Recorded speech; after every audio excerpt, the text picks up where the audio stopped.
एकदा जर तुम्ही या साध्या सोप्या पद्धतीने आणि कमी मसाल्यात ही वांग्याची भाजी बनवाल ना, 100% खात्री आहे बोटं चाकत राहाल. ग्रेव्हीला टेक्स्चर तुम्ही पाहू शकाल किती छान दाटसर आणि एकसंध आलेला आहे. तसेच तुम्ही हीच पद्धत वापरून सुकी भाजी न बनवता ग्रेव्हीवाली भाजी देखील बनवू शकता, रस्सा बनवू शकता. खूप म्हणजे खूप छान लागते खायला. तर लगेच आपण वेळ वाया न घालवता रेसिपीला सुरुवात करूयात. तर वांग्याची भाजी बनवण्यासाठी मी 250 ग्रॅम वांगे घेतलेले आहे. छान ताजे आणि काटेदार वांगे आहे ते. हे आपण नंतर कट करून घेऊयात. अगोदर मसाला बनवून घेऊयात. मसाला भाजण्यासाठी तवा अगोदरच गरम करायला ठेवलेला होता मी. यावरती मी एक मध्यम आकाराचा कांदा असा उभा पातळ कट करून घातलेला आहे. आता यावरती थोडंसं तेल घालते आणि हा कांदा थोडासा सॉफ्ट होईपर्यंत परतवून घेते.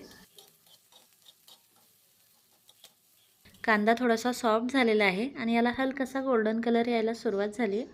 तर कांदा मी आता हा साईडला ओढून घेते आणि तव्यावरती हे पातळ कट केलेले खोबऱ्याचे काप घालते. सुकं खोबरं घेतलेलं आहे. खोबरेही आपल्याला थोडंसं भाजून घ्यायचं आहे. खोबऱ्यालाही असा गोल्डन कलर यायला सुरुवात झालेली आहे. आता हे देखील मी साईडला ओढून घेते. आता यावरती आपल्याला थोडेसे मसाले घालायचे आहे. एक तेजपत्ता घातला आहे मी, 2 लवंग, 2 काळी मिरी, एक छोटा दालचिनीचा तुकडा, एक आपलं दगडफूल घातले आणि 1/4 चमचापेक्षाही कमी खसखस घातली आहे. तसेच यामध्ये आपल्याला 1.5 चमचा शेंगदाणे घालायचे आहे, 1.5 चमचा फुटाणा डाळ घालायची आहे. यामुळे ग्रेव्ही छान दाटसर होते. आणि 1 चमचा पांढरे तीळ घालायचे आहेत. व्हिडिओ माझ्याकडून स्किप झाला होता त्यामुळे ते व्हिडिओत आलं नाही आहे. आणि त्यानंतर हे थोडंसं भाजलं गेलं की परत आपल्याला कांदा आणि खोबऱ्यासोबत हे मिक्स करून 1-2 मिनिट परत भाजून घ्यायचं आहे. गॅसची फ्लेम लो ठेवायची आहे. आता ह्या सर्व जिन्नस व्यवस्थित भाजलेले आहे. यात मी आता 10 ते 15 लसणाच्या पाकळ्या घालते. तसाच सालीसकट लसूण घातलेला आहे मी. लसूण देखील आपल्याला यासोबत मिनिटभर परतवून घ्यायचा आहे. मसाला आता आपला व्यवस्थित भाजलेला आहे. हा मी आता काढून घेते एका प्लेटमध्ये आणि हा थंड करून घेते. त्यानंतर आपल्याला हा वाटून घ्यायचा आहे. आता मसाला थंड होतोय तोवर आपल्याला वांगे कट करून घ्यायचे आहे.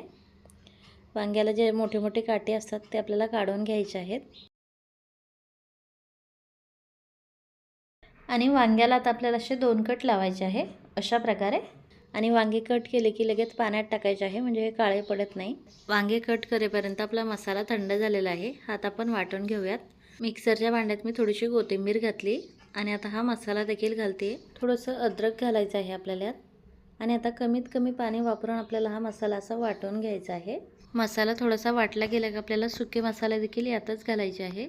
1 चमचा धने पावडर घातले मी, 1.5 चमचा लाल तिखट घातले आणि 1/4 चमचापेक्षाही कमी हळद घातले. तसेच 1 चमचा किचन किंग मसाला घातलेला आहे. आता परत आपल्याला हे थोडंसं फिरवून घ्यायचं आहे म्हणजे हे मसाले छान एकजीव होतील अशा प्रकारे. आता मसाला आपला रेडी आहे. लगेच आपल्याला भाजी बनवायची आहे. त्यासाठी मी कढईत 1 पळी तेल घातलेलं आहे. तेल छान गरम झालं की आपल्याला हा मसाला यात घालायचा आहे. आणि हा आता तेलात व्यवस्थित मिक्स करून आपल्याला तेल सुटेपर्यंत व्यवस्थित छान परतवून घ्यायचं आहे. गॅसची फ्लेम एकदम लो करायची आहे आणि लो फ्लेमवरती आपल्याला हा मसाला छान परतवून घ्यायचा आहे. कुठलाही मसाला सुरुवातीला तेल ॲब्झॉर्ब करून घेतो आणि त्यामुळेच आपल्याला मसाला तेल सोडेपर्यंत व्यवस्थित छान परतवून घ्यायचा आहे म्हणजे भाजी छान होते. आता मसाला थोडा वेळ परतवून घेतला की असं खाली लागायला सुरुवात होतं. त्यामुळे आपल्याला थोडंसं पाणी घालून परत छान परतवून घ्यायचं आहे. ही कढई मी आता साईडच्या गॅसवरती ठेवते. लगेच आपल्याला दुसरी कढई गॅसवरती ठेवायची आहे. त्यात देखील 1 पळी तेल घालायचं आहे. तेल छान गरम झालं की 1/4 चमचा हळद घालायची आहे.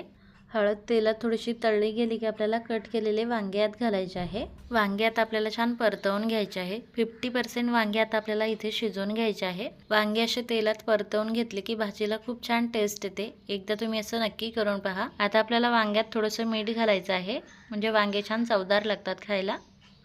व्यवस्थित मिक्स करून घ्यायचं आहे. आणि आता यावरती झाकण ठेवून हे 2 मिनिट आपण छान शिजवून घेऊयात. वांगे आता आपले थोडेसे सॉफ्ट झालेले आहे. याला मी एकदम व्यवस्थित मिक्स करून घेते. वांगे आणि मसाला असं सेपरेट परतवून घेतल्यामुळे वांगी लवकर शिजतात आणि मसाला देखील खूप छान परतला जातो.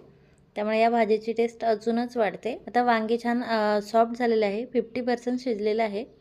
हे मी आता मसाल्यात काढून घेते आणि मसाल्यासोबत हे आपल्याला मिनिटभर परतवून घ्यायचे आहे जेणेकरून मसाल्याचा फ्लेवर आणि वांग्याचा फ्लेवर एकमेकात उतरेल आणि भाजीची टेस्ट अजूनच वाढेल. वांगे आणि मसाला सेपरेट परतवून घेतल्यामुळे आपल्याला हे जास्त वेळ देखील शिजवायची गरज पडत नाही.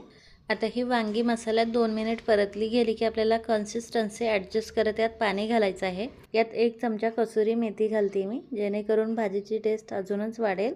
थोडीशी बारीक चिरलेली कोथिंबीर देखील घालते. आता यात मी थोडंसंच पाणी घातले, कारण मला हॉटेलसारखी ग्रेव्ही पाहिजे, एकदम हॉटेलमध्ये जशी वांगी मसाला मिळतो ना तशी. पण तुम्ही तुमच्या सोयीनुसार यात पाणी घालू शकता, म्हणजे याची रस्साभाजी देखील बनवू शकता चुरून खाण्यासाठी, किंवा एकदम सुक्की देखील बनवू शकता. तुम्हाला आवडेल तशी तुम्ही यात पाणी घालून भाजी बनवू शकता.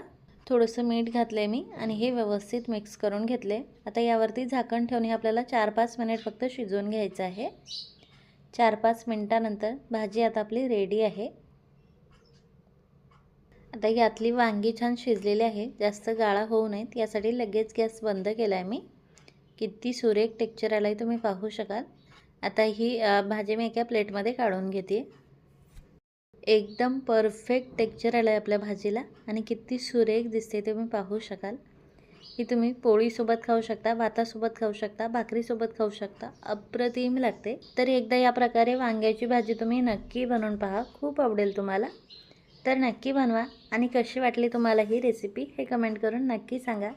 तुम्हाला जर माझी ही रेसिपी आवडली असेल तर प्लीज रेसिपीला लाईक आणि शेअर करा. Bye bye.